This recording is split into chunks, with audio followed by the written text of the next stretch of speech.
Hello and welcome to the RG10 Podcast. And in this episode, we're going to explore the relationship between cancer, fitness and community support. This Wednesday, the 4th of February, is World Cancer Day. And to mark the event, a local gym is hosting a day-long workout session that's going to be about something much bigger than exercise. The Shredquarters, based in Ruscombe, is raising money for the Charvil-based charity My Cancer, My Choices.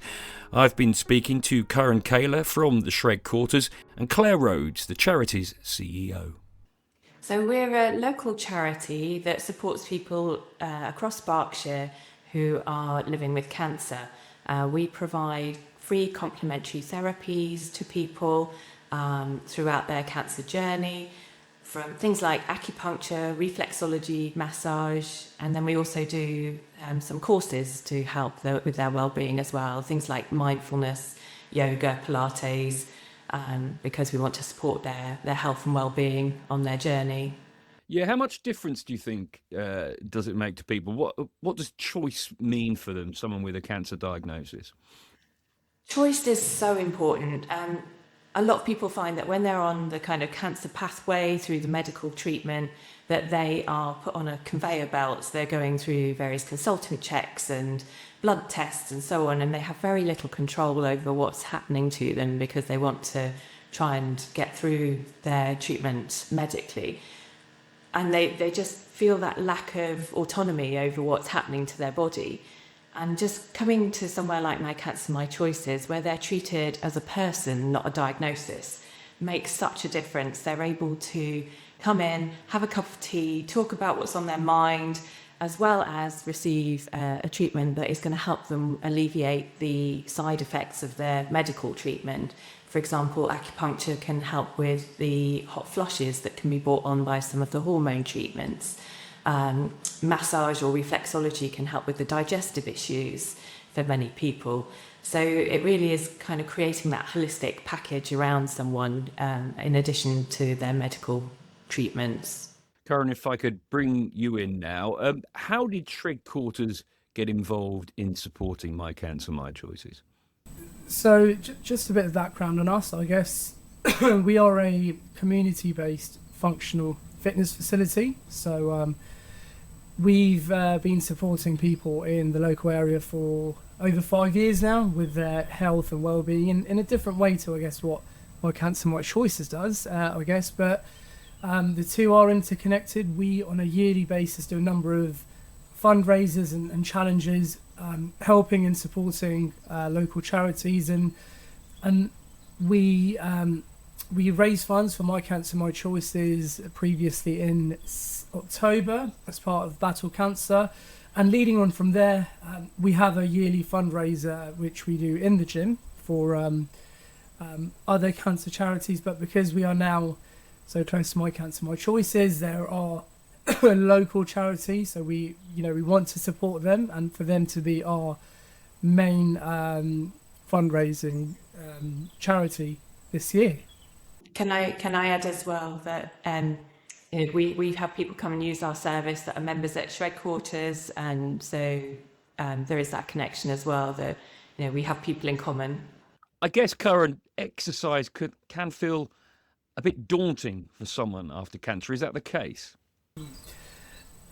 Yes, absolutely, because this individual may have some or no history of exercising pre-cancer, and it's starting from a position where it is all new for them, and hence why it needs to be a place and an environment which they feel comfortable in and supported in as well, which is really important.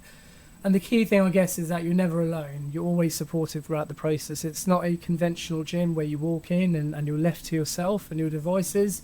You will be supported. You'll be given that care from a different sort of point of view from My Cancer, My Choices, and just helping them get back to where they were before, whether that's improving their muscle strength, which they may have lost throughout the process, or just, I guess, feeling a lot healthier and happier within themselves as well. Is that something you found, Claire? Yes, definitely. I think during treatment, some people can lose kind of that confidence in their ability. They've had so much stripped away from their ability to exercise, if they're a regular exerciser, or as Karan said, that they want to, start. It's kind of wake-up call about looking after themselves.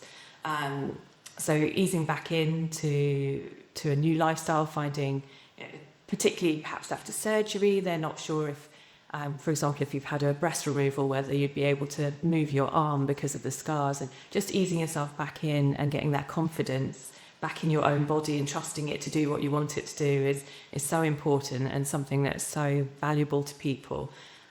So sometimes they'll come to a very gentle, exercise class to ease themselves back in and get used to it. And then coming to something like Shredquarters is brilliant to maintain that once they've got that confidence and able to come and take part with. I have been to some of Karan's classes, and they are so supportive, and I'm definitely not a fit person myself, but they are able to adjust it to everyone's abilities, which is fantastic. Yeah, Karan, we should really ask for some more details of what is actually happening on the day. What's going to be going on? So yeah, really excited actually about it, and it's a very inclusive challenge, so anyone can come in and take part. It's a 45-minute workout, effectively, and there's 6 different stations that they'll be working on throughout the 45 minutes. So it's using 5 different pieces of equipment, things like rowers, bikes, boxes, all functional equipment, which is, I guess, very injury free in terms of the way we exercise as well. And the challenge is you are aiming to achieve 2,500 points. And when I say points, that is a combination of meters equipped on the rowers, calories burnt on using an air bike, for example, and things like doing sit-ups and box step overs. Not going into too much detail, but it's effectively aiming to reach a certain number of points within a pair environment. So you'll be doing it with a friend or a partner, or you can simply turn up and do it solo, where you just divide the points into 2. And it's not about reaching or achieving those points, it's trying your best and actually trying to do as well as you can. The challenge is there just to give everyone some more motivation, I guess, on the day. And how can listeners support? I don't get by, donating, spreading the word. What's the deal there? There is a Just Giving fundraising page, which we have created, whereby you can support and donate anything you like. For those that are actually participating, there is a minimum participation fee of £15. Again, that's minimum, and then we'll have a few challenges on the day where other participants and athletes will take part, and those that are listening in and supporting can simply donate and support everyone on the day there taking part. We'll make sure we leave a link to that Just Giving page in the episode notes. Finally, Claire, it is World Cancer Day. It might sound like a daft question, but every year, how much of a difference do you notice that this actually makes to cancer awareness? Is there like a spike in donations or anything like that, do you think? I wish I could say yes, that would be wonderful. But I think the most important thing about World Cancer Day is being there for people that are going through that journey.